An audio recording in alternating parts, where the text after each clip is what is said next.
داتا گن بخش، یہ کہنا جائز ہے یا نہیں، یہ مسئلہ ہے۔ داتا سے بلے رحمت نے خواب میں آ کے مجھے کہا کہ یہ جائز ہے، آپ اس کے خلاف تقریر نہ کریں، درس نہ دیں۔ باقاعدہ سب پہ جھگڑا آ رہا ہے۔ آئی سوال، یہ نام ان کو دیا تھا معین الدین چشتی نے، جب ان کے مزار پر انہوں نے آ کر کے زیارت کی سنت کے مطابق، ایک اللہ کی عبادت کی حضرت کے کمرے میں مسجد میں، اور وہاں سے جانے لگے، سب کچھ کمالات مل گئے، تو فرمایا گنج بخش فیض عالم مظہری نور خدا، گنج بخش فیض عالم مظہری نور خدا، ناقصارا پیر کامل کاملارا رہنما۔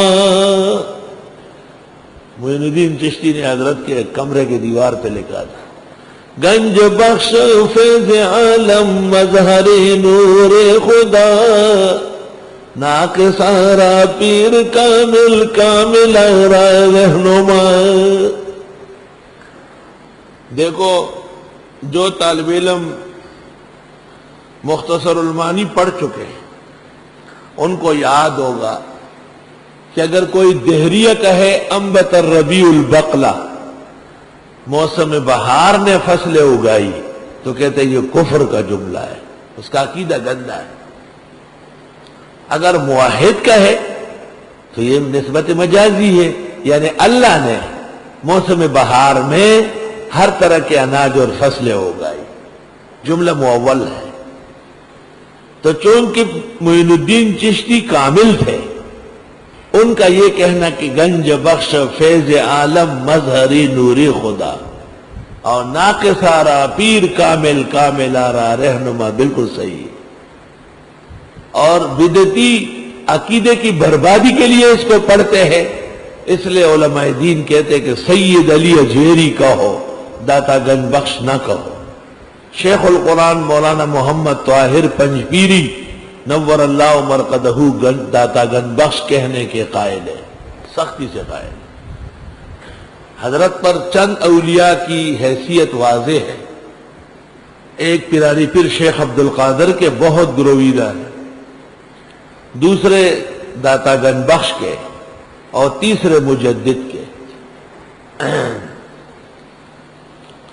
بہرحال توحید کا یہ کوئی سبق نہیں ہے کہ آپ اللہ کے پیارے بندوں کو، نیکان زمانہ کو، اولیاء کاملین کو برے الفاظ نہ، وہ ہم سے اور آپ سے بہت بڑھ کر ایمان و توحید والے تھے۔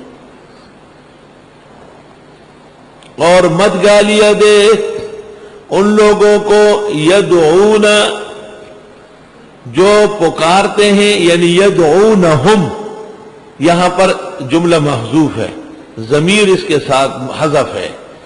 مت گالی دے ان لوگوں کو جن کو یہ پکارتے ہیں، یدعونہم من دون اللہ، اللہ کے سوا، فیسب اللہ عدوا بغیر علم، پس وہ گالی دے دیں گے اللہ کو دشمنی میں بغیر سمجھے۔ کذالک زینا لکل امت عملہم، اسی طرح ہم نے خوبصورت کیا ہر امت کو ان کے کرتوت۔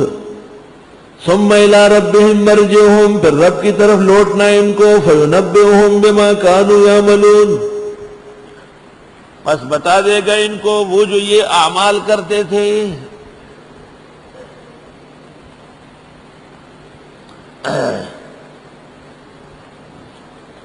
آیت سے پتہ چلا کہ مخالفین کے معبودان باطلہ کو بھی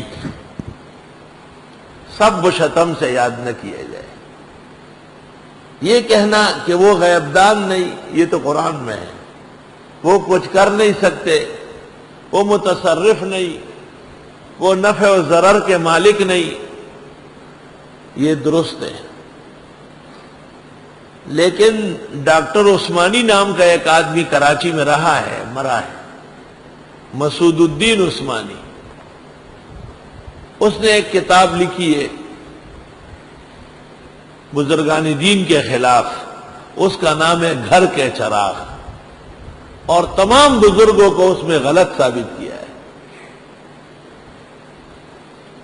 اور قابل اتنا ہے کہ صحیح مسلم کے مقدمے میں ایک لفظ ہے اہل الخبرہ، تاریخ والے، اس نے اس کو لکھا ہے اہل الخیرہ، اور پھر اس کا ترجمہ نیک لوگ اور بزرگان دین سے کیا ہے. سارا داستان اس سے چلا ہے. خشت اول چون حج معمار کج، تا سریا میر ود دیوار کج. میں نے طالب علمی میں اس کے خلاف کتاب لکھی تھی، اس کا نام ہے کراچی کا دجال بجواب گھر کا چراغ. اس نے گھر کے چراغ میں پہلا رد استاد محترم مولانا یوسف بن نوری کا کیا ہے، اور حضرت نے اپنے والد مولانا زکریا بن نوری کی وفات پر کچھ عشقیہ باتیں لکھی تھی تصوف کی. حالانکہ یہ بنوری ٹاؤن کا پڑھا ہوا ہے، لیکن درس میں نہیں، خارج میں. یہ فوج میں ملازم تھا، شام کو آ کے مفتی ولی حسن سے پڑھتا تھا، کالی پگڑی باندھتا تھا، شلوار اوپر تک چڑھاتا تھا. بعد میں اعزازی امتحان وفاق کا دیا ہے.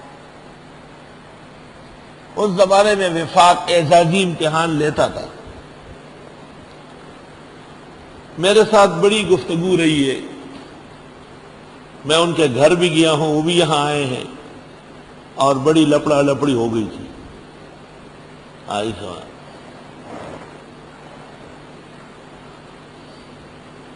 ایک دن میں نے ان سے پوچھا کہ پنجپیر مولانا کراچی آئے ہیں، ان سے آپ کا فیصلہ کراتا ہوں. اس دن پہلی مرتبہ مجھے کہا کہ میں شیخ القرآن مولانا طاہر پنجپیر کو بھی مسلمان نہیں سمجھتا ہوں، کہ وہ بزرگان دین کا بڑا احترام کرتا ہے. میں نے شیخ القرآن کو کہا، شیخ القرآن نے کہا یہ پہلے سے شیطان ہے، یہ اول درجے کا، روز اول سے شیطان کبیر ہے. اور شیخ نے اس دفعہ کراچی کے تمام پروگراموں میں اس کا رد کیا.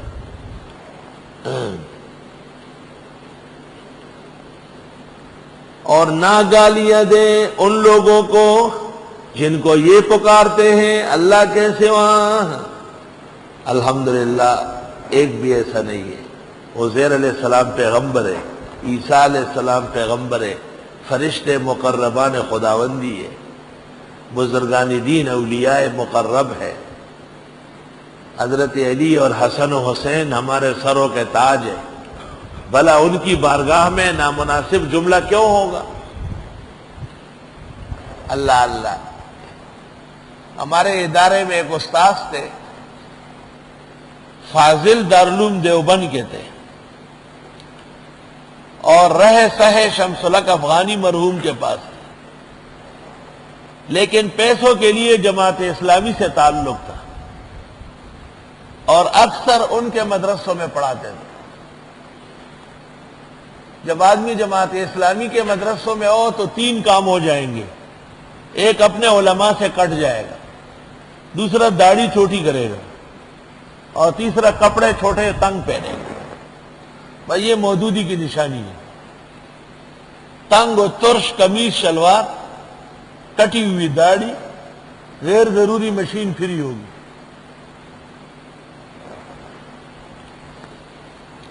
ایک نشانی اور بھی ہے، وہ یہ کہ اکثروں کے سر پر جناکیف ہوگا. لیکن کشمیر جا کے حیران ہو گیا کہ وہاں تمام علماء دیوبند کے سر پہ کیپ ہے. کشمیر، باغ، ڈولی وغیرہ کے علاقوں میں جتنے علماء دیوبند ہیں سب کے سروں پہ کیپ ہے. ٹوپیاں اور پگڑیاں نہ ہونے کے برابر ہے. تو وہاں جا کر کے یہ نظریہ تبدیل ہوا کہ بعض اہل حق بھی جناکیپ استعمال کرتے ہیں، ورنہ یہ بھی انہی کی نشانی ہے. ہمارے مسلک کے لوگوں کے ہاں اس کا استعمال نہیں ہے.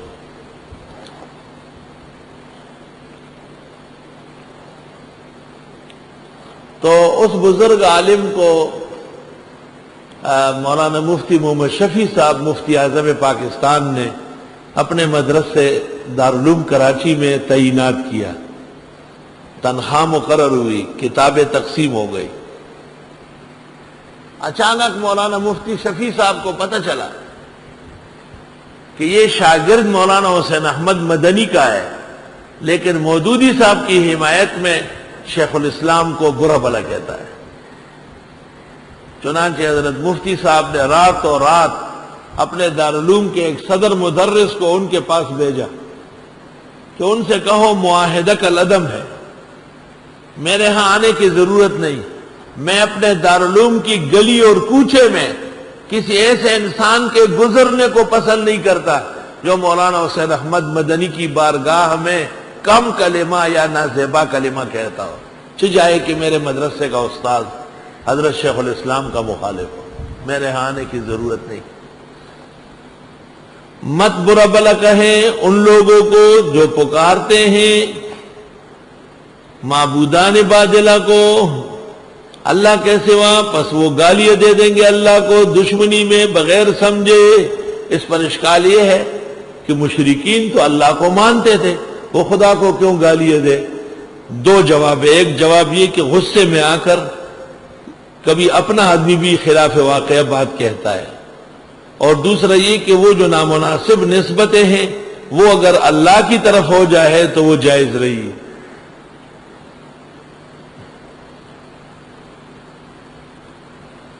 كَذَلِكَ زَيَّنَّا لِكُلِّ أُمَّةٍ عَمَلَهُمْ، اسی طرح ہم نے خوبصورت دکھایا ہر امت کو ان کے کرتوت۔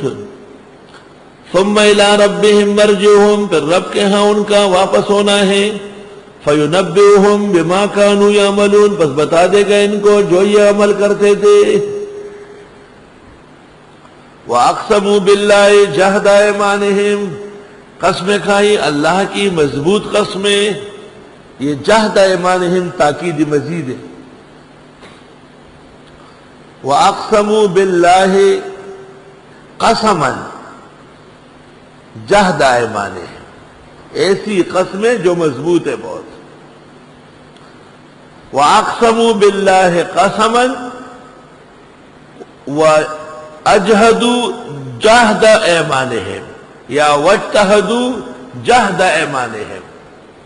ایسی صورت میں یہ بھی مصدر مضاف ہوگا فعل محذوف کا۔ لَإِنْ جَاءَتْهُمْ آیَةٌ، اگر آئی ان کے پاس نشانی، لَيُؤْمِنُنَّ بِهَا، ضرور ایمان لائیں گے اس پر۔ قُلْ إِنَّمَا الْآيَاتُ عِنْدَ اللَّهِ، آپ فرمائیے نشانیاں خدا کے ہاں ہیں، سب اس کے اختیار میں ہے۔